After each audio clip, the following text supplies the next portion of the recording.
So, big question here on Monday morning, July 7th, the morning after the Gold Cup final, in which the United States men's national team lost 2-1 to Mexico. But the big question of the day is, what is a handball? And this stems from in the final last night, a Mexican player put his hand very clearly on top of a soccer ball. That's not the soccer ball, but there it is. That is a soccer ball in the penalty box with a Mexican player resting their body on it. Everything's not working for me. My apologies. There it is. Yeah, so there it is. That's very clear. Hard to argue that his hand is on the ball there inside the penalty area. See, note the time and the score during this. So it's a pivotal moment as well. This is not called a penalty. And Poch, in his post-game comments, called this embarrassing. What do you think? What is a handball even? Yeah, we're going to hear Pochettino's comments. I just wanted to get the visual of this. So this is Jorge Sanchez of Mexico doing a dance move. It looks like he's breakdancing on top of the ball, right? It does. It's literally that. And it is wild to a lot of us that this is not a handball given as a penalty. Now, before we hear from Pochettino, let's be fair and bring up from IFAB. This is the IFAB website. A handball offense is not committed when a player, and there's some things that are obviously clearly not handballs, and then this part, falls and the ball hits their supporting arm, which is between their body and the ground, unless the ball goes directly into the opponent's goal, et cetera, et cetera. So that's the part that is leaving this gray area that is allowing for the referee to say, nope, it's not intentional. It's the supporting arm. He's falling. What is he going to do? Now, could he have avoided the ball with his arm? I don't have video here, Rob. So I don't know. Could he have avoided the ball? Do you believe that Jorge Sanchez could have avoided the ball and not put his hand directly on top of it, and we would not be here? This would be much clearer as to how the law of the game allows for your supporting arm to touch the ball. Well, it's one of those things where he falls onto it, puts his hand out to block it, but it's so much ball. It's so much ball. It's not just like a grazing of it or a sloppy moment. He puts his hand on it. I think it stops spinning under his hand as well. And when I saw it, when the referee, they cut to the referee as soon as it happened, he waves it off. And I definitely let out a whoa when that happened. I was beyond belief of that is as clear a day. I can understand not calling a handball if someone rocket shots you from a foot away and it just rockets up into your arm. Like the old Champions League when Liverpool got the penalty over Tottenham in the Champions League. That seemed unfair to me, even from a Liverpool fan. The guy just kicks it straight at your arm, you're running, it hits you. This guy's falling over and he puts his hand on it. It rests, almost controls the ball, and then moves along. I'll be the first one to say that still does not tell the whole story. I don't love this. I'd love to have the video so you can see it, but it looks like he's staring directly at the ball and he's like, here we go. I'm going to stop the ball. That's what I'm saying, because I feel like I was a little kid, and if I would have fallen on the ball and stood up, putting my hand on the ball, that's a penalty, no matter what. And accidents happen. It's yeah, you don't want to punish them if it's an accident, but sometimes accidents happen and you get penalized for it. Sometimes you slide tackle. You don't mean to foul the guy, but you do. We can't get into that thing about intention, right? Intention is such a weird way to go. You can't. It's really difficult to know what intent is. Players get carded and red carded and sent off all the time when intention is questionable. They maybe didn't mean to do it. I mean, that second, to bring it back to something we talked about earlier in the show, the second red card in that PSG Bayern game in the Club World Cup, the one that Lucas Hernandez gets, he gets it because he brings his elbow up. There's maybe a little of a smooch, a little kiss of the chin, and he gets sent off. Did he intend to do it? Man, I don't know. I don't know. How do you read that? Did Jorge Sanchez intend to put his hand on the ball? I don't know. But because I can't know, and he does it so blatantly, and this is the whole point of our game, don't touch the ball with your hands unless you're the goalkeeper, it feels as though that is outside of this. Okay, so that being said, let's bring in Mauricio Pochettino from his press conference after the game. I'm going to say, after your question about the handball in the 66 minutes, 67 minutes in the second half, it's nothing to I think because you listen a song, no, when finish the game, that was llorar y llorar, llorar y llorar, cry on cry. But I don't want to cry. I'm not going to cry. I wanted to tell the truth. The truth was that if that happened in the opposite half, in the another box, for sure it's penalty. Because we cannot talk about the rules. You say, is silly penalty? Silly penalty. It's like plenty of penalties that are so silly. Silly? Yes. The player was with the knee on the floor. He pushed the hand over the ball. It's not that the hand was on the floor and the ball touched. Okay, all the excuses now, but that was penalty, and maybe 2-1 for us, and maybe we were celebrating the trophy. Okay, let's stop here for just a minute. That's essentially what we said, right? It's not as though Sanchez put his hand on the ground and the ball hit his hand, and that's part of the law as it's understood. He put his hand directly on the ball. His supporting arm wasn't already there, and there was some incidental contact with the ball or some unintentional contact. It was directly on the ball. And he said, I do think that Pochettino's in a very difficult spot here, Rob. He says, no llorar. Llorar means to cry, like sin llorar, without crying. But he kind of is, right? He kind of is. It's impossible not to come off like that a little bit. You agree with his assessment, though, of sort of like how egregious this looks? Again, whatever the law of the game might be. Yeah, I do. I mean, especially from the losing coach, and you see that happened and didn't get a call for your team. There's been much smaller, every game is an isolated thing unto itself, but you've seen much lesser offenses, handball, foul, or otherwise, be deemed a penalty kick. And this is one of the most clear as day handballs as I've really ever seen, other than the Suarez blocking the shot in the 2010 World Cup or whatever it was. That was one of the clearest handballs. And this one is almost up there for me as far as oblivious or obvious rather. Your whole hand, there's not very many times where a whole entire palmed hand goes on a ball.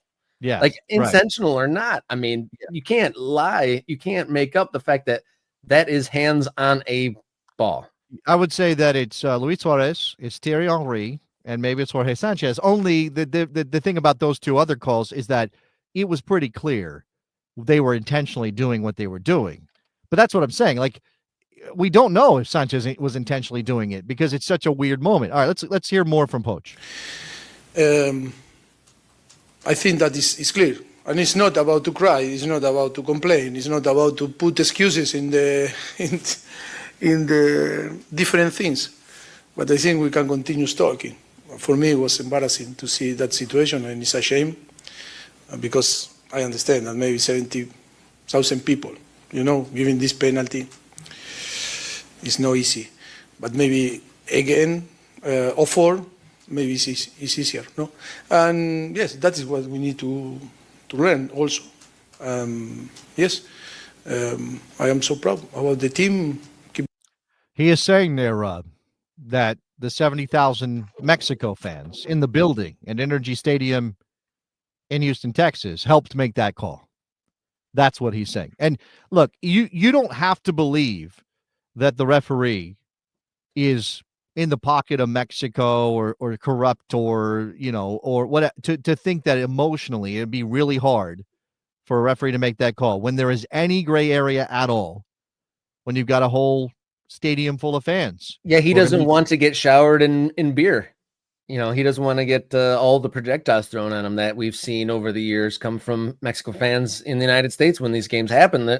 That's not not an isolated incident. And yeah, I've had to volunteer as a youth referee at times, and having just a couple dozen kind of rowdy parents yell at you can influence you. Do I really want to deal with these people howling at me if I, do this 50-50 call the other way?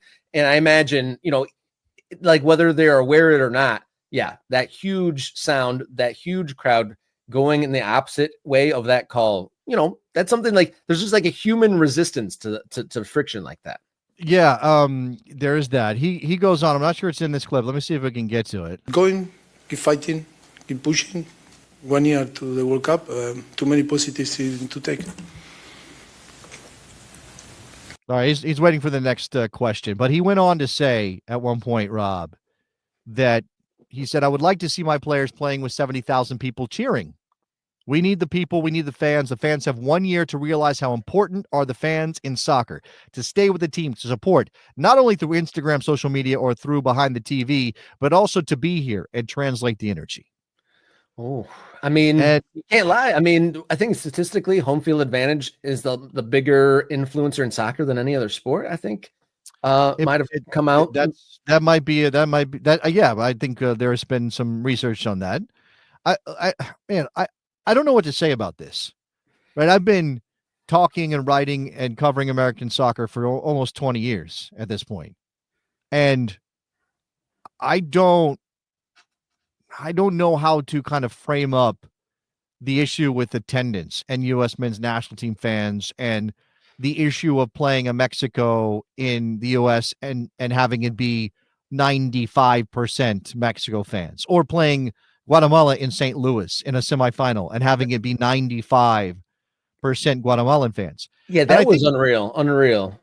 I think it's interesting. The easy place to go is to blame the fans, to blame the U.S. men's national team fans, or to blame the federation for ticket prices when they are in charge. In this case, this is CONCACAF who sets the ticket prices, not U.S. soccer. But there obviously is you can talk about like the culture is kind of set by U.S. soccer, who charges too much for games, then people don't go out, then they don't want to follow the team around for the Gold Cup. There's also obviously this issue of the strength of this squad and whether people would have showed up if Christian Pulisic was there, would have been better, those kind of things, right? And I think the issue, of course, is sort of recognizing where we are as a soccer culture in terms of the national team support in particular. People are not culturally acclimated to following the national team around or even to going to games in the U.S. There's no rhythm to it, right, Rob? I mean, you get a Gold Cup every 2 years. That can be a thing. What I mean is, like, when you care about a local team, you buy your season tickets, or you look at the calendar, go, we're going to go to that game, we're going to go to that game, we're going to go to that game. It's kind of different with a national team program. Like it comes, national team programs, national teams are a reflection of the culture of their countries. And so when you live in a country that is so heavily populated by immigrants of any community, I mean, of any background, Guatemalan, Mexican, whatever, those people show up because they don't get other opportunities to do it, because it's their one shot, especially for Guatemala. Obviously, Mexico, this happens pretty regularly, but even then, this is as much a celebration of Mexican culture for those people as it is, I want to see the Mexican national team play. Of course, they want them to win. Of course, they're supporting L3, but they're also there because they want to be around other people who share their heritage. It's a cultural moment rather than just a sporting event. That's right. And it's not really a thing for Americans. That's not part of it for Americans. For Americans, it's just the sport. I'm a soccer fan. And maybe you identify heavily as a soccer fan and you want to be all around other soccer fans. But remember that soccer fandom in America is a million different flavors. And it makes it really hard to pull us all together. And I don't even know how we do that. Maybe if the team wins a World Cup, it'll all fix itself. But you don't really want it to have to get there for that to happen, Rob. I feel like, well, if you look on the women's side, when the women's World Cup victories happened, the back-to-back, and they're expecting some constant windfall for the NWSL. And obviously there has been growth there, but it wasn't just like a light switch where men's national team wins. We're a soccer country with a soccer culture where we don't get outsold anymore. Like, it's hard to believe that it would be as simple as that. I feel like, I mean, is it just ticket by ticket, heart by heart? Probably just like the slow grind. Yeah, it is. I mean, again, you're talking about something so fundamentally important to the people who show up to support Mexico and Houston that I mean, I don't know. I'm just saying, I'm not letting anybody off the hook. I guess if you're a U.S. men's national team fan and you live in the area and you can afford it, you maybe should go to support your team. I guess. I don't know. But again, like there's a gap between supporting Mexico, supporting Guatemala, supporting El Salvador, supporting many other countries in the United States for the people who do care about those teams and the people who support the U.S. men's national team. It's a very different flavor of support, of fandom. And again, because there's the national sport of Mexico is soccer. The national sport of Guatemala is soccer. The national sport of Brazil is soccer. The national sport of, pick a country, right? And any of those countries who have a significant population of people who identify as that, who live in the United States, they're going to go show up and they're going to support their team. And you could obviously like grade the fans and say, well, the Mexican fans are better than the U.S. men's national team fans. I'm not sure that that's the right way to look at it. Like, I don't think it's fair to judge U.S. men's national team fans on the same standards that Mexico fans are judged, because again, that's an identity. That's something you're born with for the most part. You're not born with U.S. men's national team fandom. It's not that important to us. You're born an Alabama fan. You're born a Michigan fan. Maybe you're born a Denver Broncos fan. That's your boy over here. But you're not born a U.S. men's national team fan in most cases. You should be, maybe, and we should get there, but not in most cases. Yeah, it's probably a pretty small club, like sons of staff members or players or something. That's like very much the inside group, the inside of the bubble. That's probably Rob, the only ones that born into it. This is a thing that will get better with time. Right. But it feels like 40 years should be enough, but it really isn't when you consider that where the U.S. men's national team has been over the course of those 40 years. Yeah. And it's a generational situation, it would seem, for that sort of thing. Because how many people are first, digging into soccer since 2012, since the NBC thing happened? There's more first time watchers now since then. And so if those people that are watching that, their kids grew up watching it. So maybe that is the soccer generation, the children of the people that were watching it in the 2010s when it first hit the TV. But we could go on probably seemingly forever on this topic, but we should probably call it for the moment. Thank you for everyone for jumping into the chat. There lots of conversations going on to the side of us. Ron Patel, one of our most keenest supporters. What a great comment to end the day on. That was fantastic. Yeah, by the way, shout out to Ron and New Mexico United, who just dropped some new looks, new camouflage inspired looks. Go check that out. New Mexico United.